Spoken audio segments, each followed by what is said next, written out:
जो लोग भगत सिंह को पसंद करते हैं वो दोनों हाथ खड़ा करके नारा लगाएंगे, इंकलाब जिंदाबाद, इंकलाब जिंदाबाद, इंकलाब जिंदाबाद। राम राम साहब।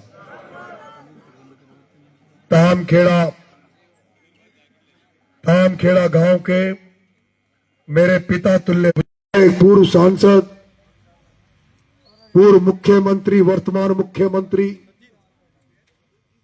जितने भी राजस्थान में नेता है वो सारे ही उस तरह से आगे करने के लिए गली गली में बीजेपी कांग्रेस के नेता घूम रहे हैं।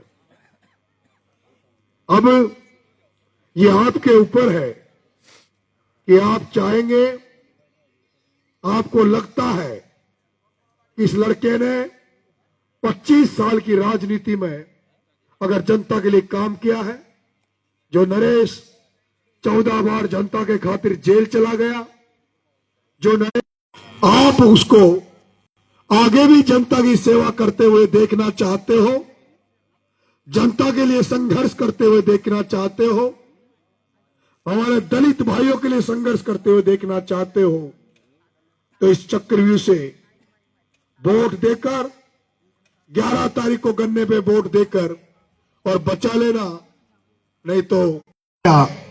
लेकिन अंता का चुनाव अगर हार गया तो जो हजारों लोग मेरे समर्थक में गाड़ियां लेके आ रहे हैं, ये भी थक चुके हैं। 25 साल से मेहनत कर रहे हैं इस सपने उम्मीद के साथ कि हमने इसके साथ रोटी खाई है, हमने कई रातें हमारे भाई नरेश के साथ बिताई है, हमने कई ऐसे हैं जिन्होंने मेरे साथ जेलें बिताई है। वो सपना देख के उम्मीद है चुनाव लड़ रहा हूं और उसमें भी इतनी बड़ी तादाद में लोग डीजल बढ़ा रहे हैं, गाड़ियां ला रहे हैं, 25-25 लाख की गाड़ियों पर छोरे नाच रहे हैं, गा रहे हैं, कोई हाथी ला रहा है, कोई ऊंट ला रहा है। और आज तो कमाल हो गया, आज तो इस हिंदुस्तान में पहली बार ऐसा हुआ जब आपके बेटे नरेश मीणा को एक तरफ खजूरना खुर्द में खून से तोला, तो दूसरी तरफ सिमड़िया में लोगों ने मेरे मां बाप को भी खून से तोला। ये शायद भारत की राजनीति में पहली बार हुआ है जो चुनाव के समय में एक प्रत्याशी को और उसके मां बाप को लोग खून से तोल रहे हैं। जिस खून से 12 के हॉस्पिटल में वो खून जाएगा तो उस खून से कई जानें बचेगी, कई लोगों की जिंदगी बचाने में वो खून काम आएगा। मेरा चुनाव में जहां लोग स्वार्थ के लिए आते हैं, लेकिन मेरे तो प्रचार के दौरान भी लोग पुण्य का काम कर रहे हैं। और मैंने देखा है, मैं बाबा खाटू श्याम का भक्त हूं, उस हारे का सहारे का भक्त हूं। जब मैं छबड़ा चुनाव हार गया था, 25 साल तक राजनीति में कुछ नहीं मिला। जिन नेताओं का दामन पकड़ के, अंगुली पकड़ के आगे चलना चाहता था, उन्होंने कंधे पे बंदूक रखकर यूज किया, इस्तेमाल किया। और जब जब समय आया, उसी तरह से जैसे द्रोणाचार्य ने एकलव्य का अंगूठा तो कटवा लिया, लेकिन आशीर्वाद अर्जुन को दिया, क्योंकि अर्जुन एक राजा का बेटा था और एकलव्य एक आदिवासी गरीब का बेटा था। उसी तरह जिन नेताओं के नारे लगाए, जिन नेताओं को मैंने खून के तिलक किए, खून से तोला, उन नेताओं ने नरेश मीणा को जैसे द्रोणाचार्य ने, तब जब नरेश मीणा होपलेस हो गया था, निराश हो गया था, तब नरेश ने सोचा मेरा तो कोई नहीं है, मुझे राजनीति में नहीं रहने देंगे। और मेरी एक आदत है कि मैं गरीबों के लिए चाहे कितना बड़ा व्यक्ति क्यों ना हो, मैं लड़ने से झिझकता नहीं हूं, मैं लड़ने से पीछा नहीं रहता। और यही कारण है ओम बिरला, वसुंधरा राजे, सिंधिया, प्रताप सिंह सिंघवी, प्रमोद जैन भाया, अब जिंदगी जीना मुश्किल है। अब तो तुझे वापस खेतों की तरफ जाना पड़ेगा, खेती करनी पड़ेगी। अब तुझे आगे कोई मौका नहीं मिलेगा। होपलेस हो गया था, डिप्रेशन में आ गया था, तब मैं बाबा साहब बाबा खाटू श्याम के दरबार में ढोक लगाने गया। करो ताकि मैं जनता की जिस मकसद से मैंने राजनीति करी है वो मेरा मकसद पूरा हो सके, जनता की मैं सेवा कर सकूं। और उसके बाद मैंने महसूस किया है, बाबा खाटू श्याम के दर पर ढोक देने के बाद मैंने महसूस किया है कि कोई विशेष कृपा मेरे पे हो रही है। देवली का चुनाव लड़ा, चुनाव हार गया, लेकिन नरेश मीणा का नाम पूरे हिंदुस्तान में हो गया। ये बाबा खाटू श्याम की कृपा थी, बाबा खाटू श्याम की कृपा थी। और ये भी बाबा खाटू श्याम की कृपा है कि जिस भ्रष्ट मंत्री, भ्रष्ट चोर प्रमोद जैन भाया के खिलाफ मैंने लड़ाई खोली थी, लड़ाई का मोर्चा खोला था, आज बाबा खाटू श्याम ने मुझे उसी के खिलाफ चुनाव लड़ने के लिए अंता में भेज दिया।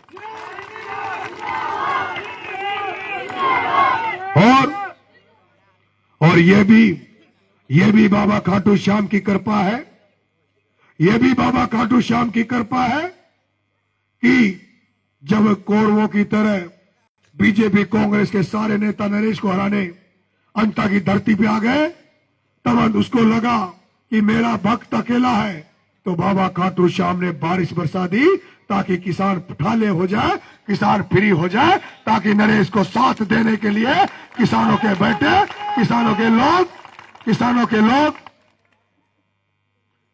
के बेटे नरेश का साथ देने के लिए सड़कों पे निकल जाए। अगर आज ये बारिश नहीं होती, अगर ये बारिश नहीं होती तो आज मैं पलसावा में बिजोरा पंचायत में जनसंपर्क करने गया था। वहां ट्यूबवेलों की खेती होती है, नेर नहीं है। अगर ये बारिश नहीं होती तो मुझे एक भी आदमी गांव में नहीं मिलता, सब लोग खेतों में रहते, क्योंकि ट्यूबवेलों की खेती थी। लेकिन बाबा खाटू श्याम ने ऐसा कृपा करी है जो मेरा अपने आप ही चुनाव बनता जा रहा है, लोग आते जा रहे हैं। मेरे भाइयों, मेरी माताओं, 25 साल तक चैन से नहीं सोया, बच्चों को समय नहीं दिया। बच्चे आज भी किराए के मकान में जयपुर रहते हैं। कई मौके आए, 1000 करोड़ का आदमी हो जाता, हेलीकॉप्टर का मालिक हो जाता, हजारों लोग साथ चलते हैं। चाहता तो जयपुर में 100, 200, 500 बीघा जमीन पर कब्जे करके जैसे और करते वैसे मैं भी बना लेता। लेकिन एक खानदानी घर में पैदा हुआ हूं, बचपन से सुनता आया हूं, पूत सपूत तो क्यों धन संचे और पूत कपूत तो क्यों धन संचे। कभी मोह माया के चक्कर में नहीं पड़ा, कभी पैसे के चक्कर में नहीं पड़ा। ईमानदारी से राजनीति कर रहा हूं, लेकिन सौभाग्यशाली भी हूं कि एक बेटा और एक बेटी है। और मुझे लग कि जो मेहनत कर रहा हूं मुझे तो कुछ मिलेगा कि नहीं मिलेगा, पर ईश्वर की कृपा मेरे बेटे और बेटी में जरूर होगी। आपके अंतर से चुनाव लड़ रहा हूं, इंकलाब का नारा लेके निकला हूं ताकि इस हाड़ौती में बदलाव आए, हाड़ौती की राजनीति में बदलाव आए। हाड़ौती में जो चारों तरफ भ्रष्टाचार फैला हुआ है, उस भ्रष्टाचार को मिटाने के लिए चुनाव लड़ रहा हूं। जो धन्ना सेठ बैठे हैं, पूंजीपति बैठे हैं, जिन्होंने हाड़ौती की सारी राजनीति को अपनी मुट्ठी में ले लिया। अगर किसी किसान के बेटों को अगर चुनाव लड़ना है तो उनके दर ढोक देनी पड़ती है। अगर किसानों के बेटे को अगर कोई धंधा करना है, कोई सड़क बनानी है, ठेका लेना है, तो उन 4 पूंजीपतियों के दरवाजे में ढोक देनी पड़ती है। कोई हमारे लोग नौकरियां कर रहे हैं, किसानों के बेटे नौकरियां कर रहे हैं, अगर उनको पोस्टिंग चाहिए, तबादला चाहिए, तो उन धन्ना सेठों के दरवाजे पे जाना पड़ता है, जिन धन्ना सेठों के खुद के तो वोट नहीं है, लेकिन हमें आपस में लड़ाकर, जैसे अंग्रेजों ने राजाओं को लड़ाकर इस देश पे कब्जा कर लिया था, ऐसे ही वो ओम बिरला, प्रताप सिंह सिंघवी, प्रमोद जैन भाया, शांति धारीवाल, हम किसानों की जातियों में आपस में लड़ाकर फूट डालकर राज कर रहे हैं और हमारा खून चूसने का काम कर रहे हैं। इसलिए इंकलाब का नारा लेके आया हूं, बदलाव का नारा लेके आया हूं। मेरी एक ही चाहत है कि सारी किसान जातियों को एक जाजम पर बिठा दूं और उन धन्ना सेठों से राजनीति को छीन कर किसानों के बेटों को राजनीति में दे दूं।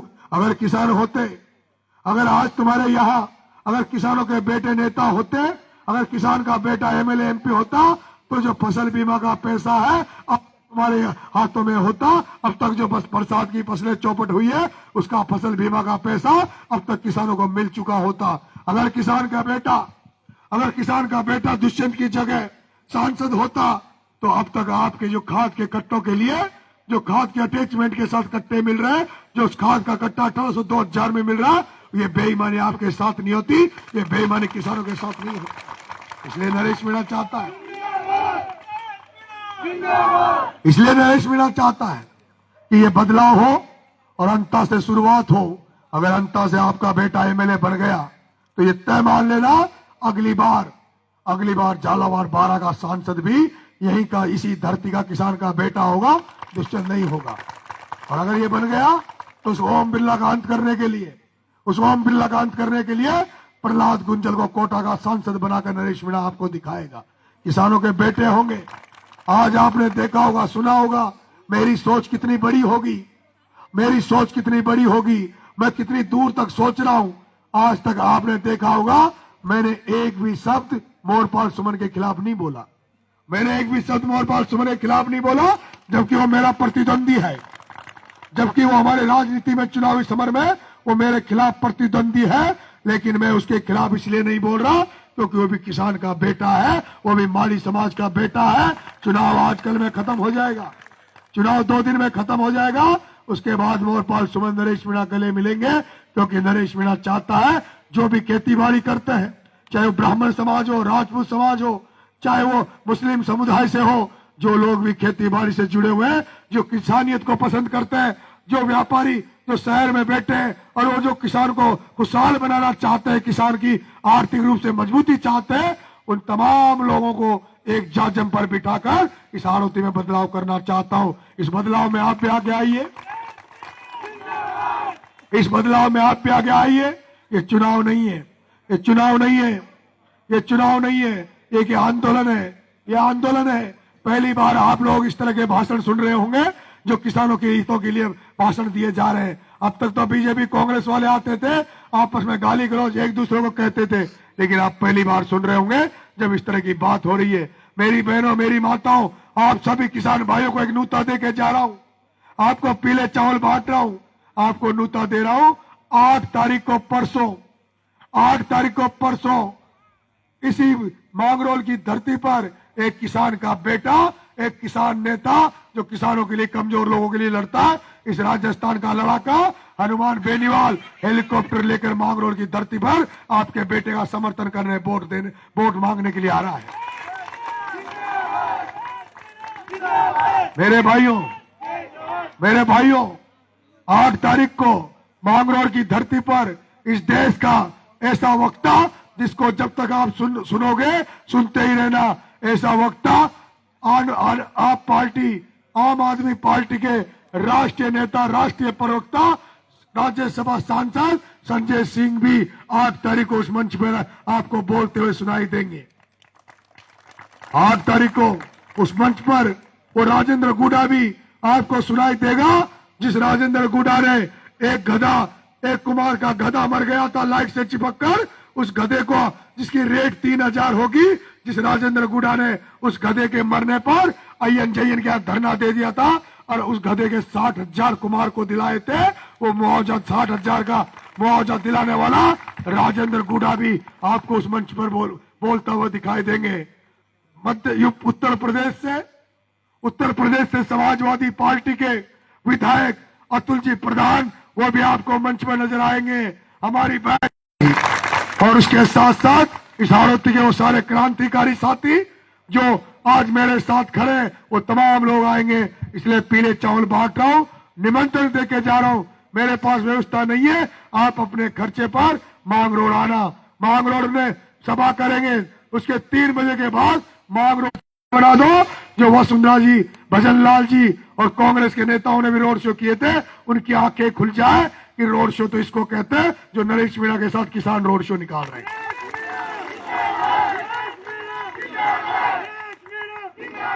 क्या कल परसों आओगे? हाथ खड़े करो, कौन कौन आएगा? सारे आओगे? अच्छा, मेरे को वोट दोगे? हाथ खड़े करो मेरे को वोट देने वाले। बहुत बहुत धन्यवाद। राम राम साहब।